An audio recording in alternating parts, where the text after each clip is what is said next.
Hi, everybody, and welcome to Rock Video Rental. My name is Caleb, and typically with me is Brandon. Unfortunately, he is not feeling great this week, so this is going to be a solo episode. That also does kind of mean that we're not going to have a lot in the facts and trivia.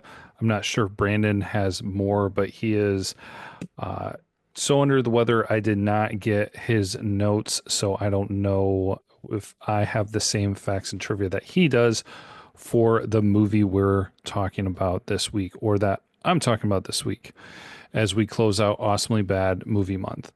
Now, to just kick things off here at the beginning, as normal, talking about things that we have watched lately. The only thing really outside of anything normal that you hear me talk about, like Bob's Burgers, is I have been working on finishing the episodes for Secret Level, the Prime Video miniseries about just video game stories, video game movies and shorts and things of that. They're anywhere typically between 10 and 20 minutes long. And so, as I mentioned before, if you do enjoy video games, the wide range of video games, there's bound to be something in there that will pique your interest. Probably the most craziest and most off the wall one is the Pac-Man segment that they have. So if you're looking for something that is definitely going to be different than anything you've seen before, then check out the Pac-Man one. But usually I don't have a lot to include, so I am just going to jump right into this week's movie to close out Awesomely Bad Movie Month with Plan 9 from Outer Space, a film from 1957. Nice black and white feature here for us. And the plot of the movie is evil aliens attack Earth and set their terrible Plan 9 into action. As the aliens resurrect the dead of the Earth, the lives of the living are in danger. So I believe that Brandon has had experience with this movie. A lot of times they get put on the list because he's seen them before. He knows that they would qualify for Awesomely Bad Movie Month. And this was definitely a first time watch for me. And always with Awesomely Bad, you need to find out if it's going to really qualify for that entertaining style of Awesomely Bad. And this one definitely met those criteria. Not something as classic or epic as you would with some of the other movies that we've discussed in months prior, like Miami Connection, Deadly Prey, The Room, things like that. But certainly an entertaining one. And I'm not sure if a lot of it was deliberate or not for the actions that were taken in this movie that made it qualify for Awesomely Bad. I did read that some of the things were not necessarily intentional by the director, but intentional by some of the cast members.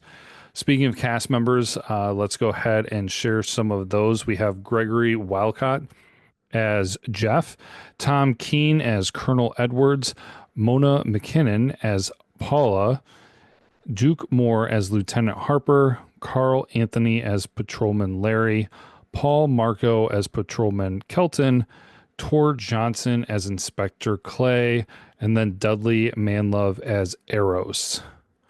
And I really believe and hope that Dudley Manlove is a stage name or a Hollywood name, because if not, that is actually pretty epic. But yes, so as the movie stated, this is a movie about aliens. And it starts off with a narrator who is doing a little bit of monologue about the scary unknown that is outer space. And throughout the whole movie, the narrator is just deadpan monotone, which kind of helps set a foundation for, I think they wanted to go for spooky and scary, but kind of went more with the idea of unserious. I would love to try to do an impression of how he talks, but it was just rather unique. One thing that kind of helps re-emphasize the idea that it is I don't know if I would necessarily say intentional to not be taken seriously, but they're almost making what he's saying poetic and trying to be artistic in a way, maybe, or unique instead of him just telling a story. They're painting a picture with words as things are going along.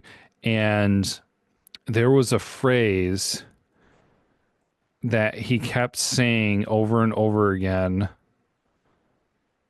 And I have it in my notes, so I'll have to see if I come across it here. But he kept kind of repeating himself, and his inflection was very peculiar, and it made it very comical and unserious, in my opinion. So he did not really do anything that really helped set up this movie for what they were kind of targeting. Of course, 1957, you're talking about aliens, you're talking about unique special effects. The flying saucer is a awesome, fantastic special effect, and watching that thing fly around, I can only imagine. I don't know if they do this. Brandon and I previously had gone to viewing of the Room that they were putting back in theater. So if this ever went back in theater, I could see this being one that people cheer at specific things when it happens and comes on screen, kind of like The Room with spoons. But whenever the flying saucer comes on, I could totally see that being a hit and people cheering on for that. The other thing too that winds up happening that is kind of, for at least for me, wound up being one of the highlights and the things that you kept on looking forward for is the Inspector Clay character who winds up dying and then becoming one of the undead. He is the most impactful of the Living Dead characters. There's only three of them, oddly enough. But he's the most impactful from his crazy expressions and his dead eyes. Just entertaining every time we got to see him on screen. So that's another part that gives it where you're just waiting for the next opportunity that he gets to be and appear in the movie. So general consensus though, it's, as they said, aliens coming and they're resurrecting the dead. The process of it is very strange and very weird. They don't really carry it out and execute it very well to be, okay, this is why we're doing it and this is what's happening. It just starts happening and then they kind of stumble around trying to explain it to you as the movie progresses. So you don't get that real good feeling of a progression through the story of this is where we're starting, this is happening now, we explain what is happening now, and so you see what is coming. There was a lot of jumbled and rushing to explain things towards the end of the movie, which just kind of made it all the more comical. But one of the things that I found so comical in this movie is the lack of their attempts of scary and horror and surprising and features like that, but then the lack of the attempt by the actors and actresses to convey that. There was very little screaming. There were moments when they were trying to convey fear, but then people would just stare, make a blank expression and move around, and that would quite literally be the extent of their acting. There was no initial screaming and running around. There was like a slow buildup. So, naturally, if something scary happens, you get startled, you move suddenly, you scream, you call it for help, you run right away. That did not happen here. So many things. This is a big part of what makes this movie qualified for awesomely bad. So many of these things were not executed in ways that would actually happen in the natural world. Yes, I understand that sometimes people in times of fear will shut down and not react. The fight or flight or freeze or whatever, all those different options. Sometimes people freeze and they don't do anything, but almost every single character was doing that, where they would just stand there and they would watch. And I don't know if they were trying to get other expressions coming in to be able to be more impactful in the moment, but they certainly did not execute that. So, um, and the conveying the dead people was very funny because the initially it's a husband and wife that first are the dead that were risen, because they had to be freshly dead people apparently for them. I mean, obviously they would were doing it before they decomposed or anything, so they were freshly dead, and then they just basically looked like vampires until the inspector died, and then he actually looked kind of spooky himself. But the other ones, one looked like Dracula, and the other one looked like Frankenstein's wife, which is totally bizarre. And there was no real explanation. Like it just started happening, and then you kind of had to connect and put the dots together and being like, "Oh, that's person's supposed to be dead." And then they're scary and intimidating. Obviously, this is since this is happening in a cemetery. If you see somebody in a cemetery, it's going to be scary anyways. But there wasn't really that much makeup. There wasn't really anything like they weren't running after anyone. They were walking, and it was just poor execution on that part. So the scary parts were more funny than anything. Another thing that added to this, and this I read and I found out was actually kind of a running gag on this movie for some of the actors. They were purposely being, they were purposely mishandling their firearms to see if they would be told to stop or if anyone would really catch them doing it. So this is primarily around the police officers. So they would like point their guns at each other like inadvertently, which obviously police officers, if they're trained properly, would not do that. And then they also like use their guns to point at things, like scratch their leg or like maybe tip their cap or something. And so they were just basically having fun with it unless they were told otherwise. So the whole thing is coming through then recorded as not to be taken serious. Another thing, at least for me now, watching this movie in 2025, it's funny watching it because them trying to make things look futuristic was basically by hanging a lot of curtains around. I don't know. That's kind of the best way to explain it. The spaceship and the space station just had curtains, and that was their big futuristic thing, and maybe like some turn dials on some radio or something. So totally went all out, huge budget on this movie. So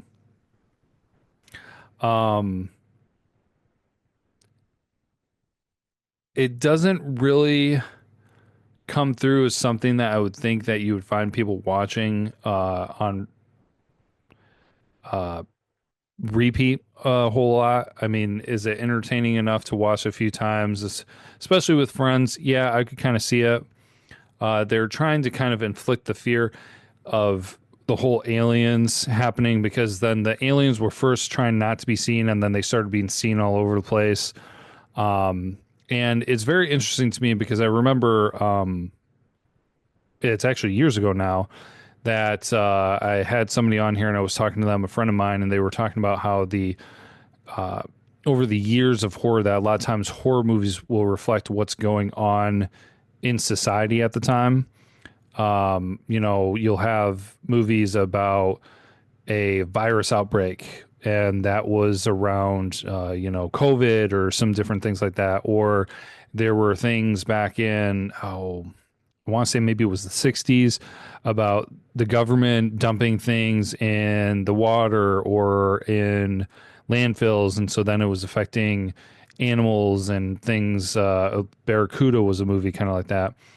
And then just some of those things like stuff going on. I think the when the big zombie phase was going on, there was fear of kind of like just all the accumulation of pollution and things like that. That the kind of you would get into that post-apocalyptic world because things would shut down, or the nuclear holocaust and different elements of all those things were kind of those growing fears. And so horror movies kind of reflect that.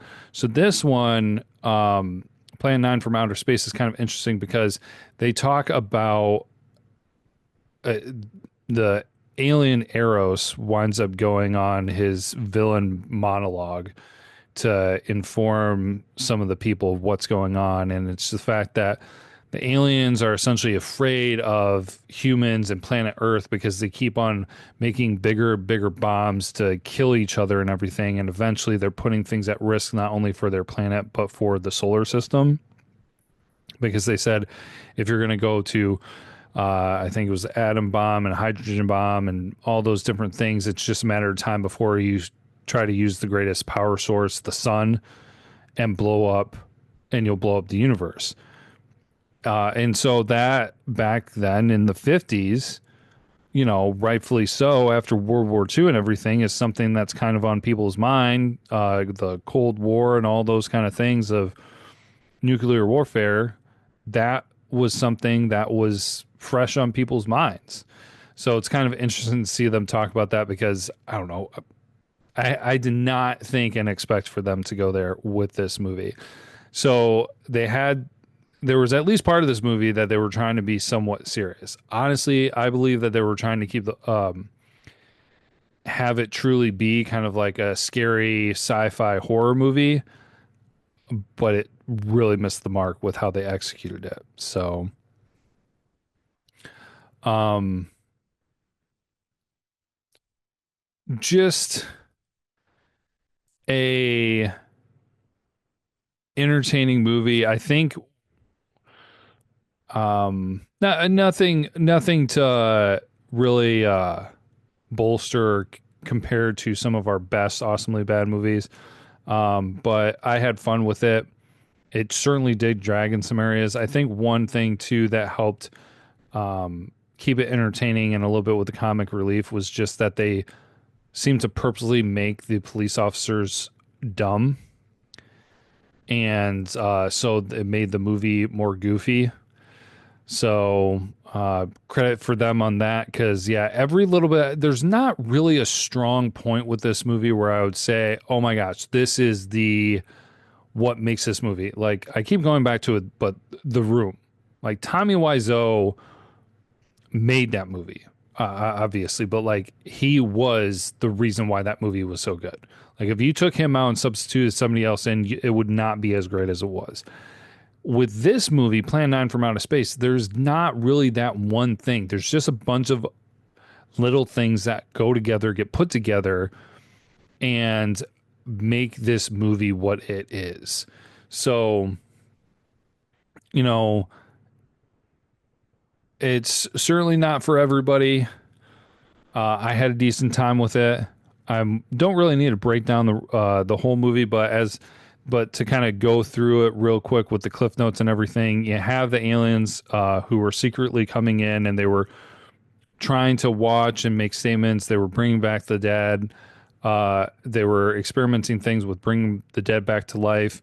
They were trying to send a message. They were trying to stop the human race from destroying itself, destroying the planet, and doing worse things. So then they experimented with it. They went back. They told about their progress, and they said to go ahead and continue to execute the plan. And the grand plan, was to then raise the dead like in a mass army to march on Washington and take over the country and dismantle uh, the government as a whole or the army. Not entirely making exact sense because they didn't really talk about the whole world globally on how they were going to handle that, but there were a lot of things that didn't really make sense with this. So they went back and they started doing that, and of course the police were investigating, and then the undead were kind of like going around attacking people, surprising some people, and the police investigated. They found them, and the aliens. There were two aliens on the spaceship, and they didn't really put up a lot of fight. They more so thought it was more important to talk about what they wanted to talk about. And the funny thing was, if I had it down right, there was Eros, who was the male alien, and then the woman alien was Janet. I mean, I don't know exactly why they picked that for the female alien name, but okay, sounds good. Um, but that's when they do their monologue. They explain the whole thing, which is long and drawn out, and then they have a fight and they catch the spaceship on fire, the flying saucer, and epic special effects. They escape from the flying saucer. The aliens try to escape on the flying saucer, which is on fire, and it winds up exploding. And then everybody's fine from there. The narrator comes back and he's just like, these were real accounts that were given, and you can't prove otherwise.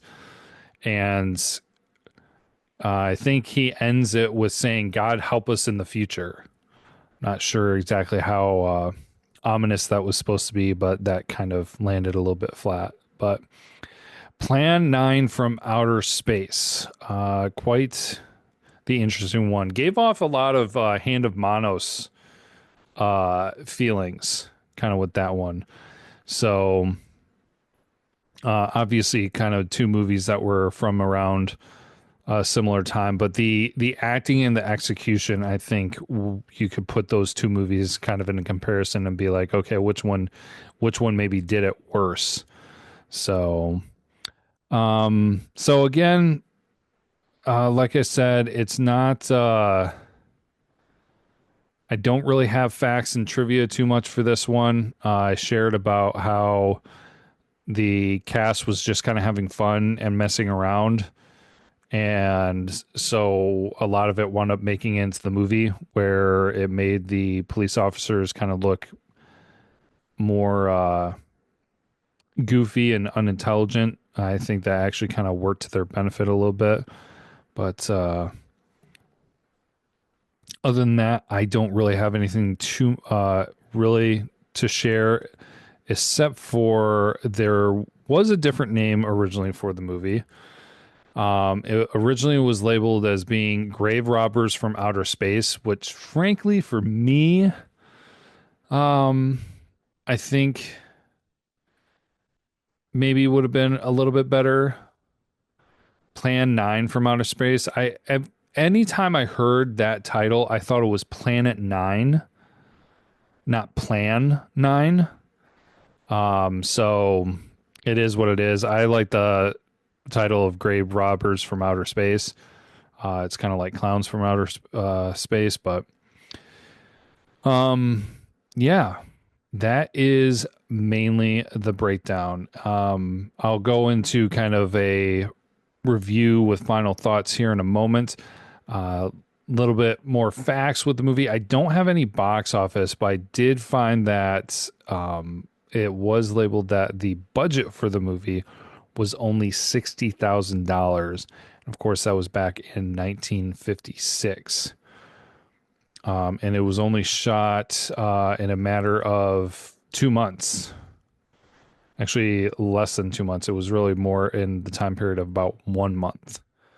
So, talking about the ratings for this movie, though, IMDb had the movie only at a 3.9. I'm not too shocked about that. Not a whole lot great to give this movie substance and a leg to stand on. Now, Rotten Tomato is kind of interesting because the critic is definitely higher than expected. I feel like the audience is relatively accurate, but the critic score is actually 66%. Don't really know where that's coming from and where they're getting a lot that much positive about it. For the fact of it being well over 50%, that surprises me. Now, more on the realistic end, personally, the audience came in at 45%. So that seems a bit more accurate. As far as a rating for me, well, I had fun watching it. Definitely some of those older movies can be slow, can be a little bit difficult to watch and get through and everything. It is only an hour and 20 minutes, so it's nothing super long. and it is just quirky old comedy. Well, actually, I don't know if I should say comedy, but it's got some quirky old laughs to have about it. And like I said, I don't think it was really intentionally meant to be funny. I think it was supposed to be more of the sci-fi kind of horror style, but it's what it gave us, and it gave us more of a comedy, little diamond in the rough. Definitely wouldn't really find myself watching a whole lot. I think that I'll watch it again sometime. Entertaining, easy to pick up, easy to watch. It's a tricky thing because if you say you wanted it to be executed better, you would be taking away some of the things that make the movie an awesomely bad movie. So while I don't think it was amazing and fantastic, there's not exactly areas where I'd be like, oh, they should have changed this. If they wanted it to be more of a serious movie, they should have done that. But for what it is, I'm happy with it. I enjoyed it. I'm falling kind of on the middle of the road for it. And so I think a 3 out of 5 is relatively appropriate. Nothing too high, but definitely not on the lower end of just being bad and unenjoyable. This had a entertainment factor to it. So if you're looking for something to watch, if you like old black and white movies, or if you just like a good, quirky, awesomely bad movie, check out Plan 9 from Outer Space. So I know that's a little bit different here when we've got solo episodes and everything. Do appreciate you all stopping by. We are closing out January here of 2025, which is crazy. But talking about time and the past and the future, we look forward to our month of February, and we have Back to the Future month coming in with a Michael J. Fox highlight episode included in the month. But yes, join us next week as we will be talking about Back to the Future. Of course, a great, awesome series that anybody in their right mind would say that they can have at least some enjoyment with. Brandon, I imagine, will be feeling better at least by then. Hopefully that would be a long time for him to not be feeling well, but we will see. And we can connect and talk more about that next week. Check us out. We are on different platforms: YouTube, TikTok, Facebook, Twitter. Look out there. You'll find us. Check it out. We appreciate it. We're always trying to find opportunities to put new content out there.